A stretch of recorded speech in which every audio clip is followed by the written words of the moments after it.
Emri i tij është B-21 Raider dhe është bombarduesi i parë strategjik i projektuar nga e para prej Shteteve të Bashkuara në më shumë se 30 vjet, i ndërtuar nga Northrop Grumman për të zvendësuar ose mbështetur B-2 Spirit, tashmë legjendar. Raider shënon një epokë të re në luftën ajrore, më i lirë, më i padukshëm, më i gjithanshëm, por mbi të gjitha premton të ndryshojë jetën e pilotëve, duke filluar me rehatin dhe banueshmëri në bord.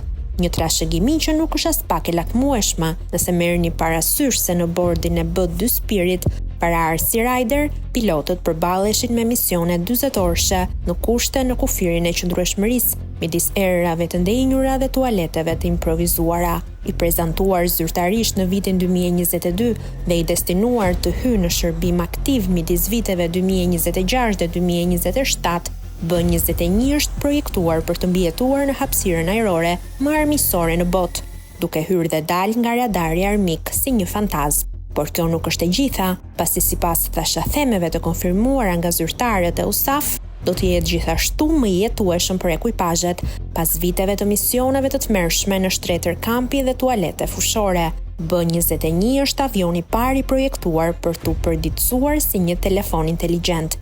Inxhinierët flasin për një bombardues digjital të aftë për të marrë përditësime softuerike për misione, armatime dhe konfigurime të reja. Një hap i qartë përpara krahasuar me B-2-shin, i modifikuar vazhdimisht me dorë për të mbetur konkurrues.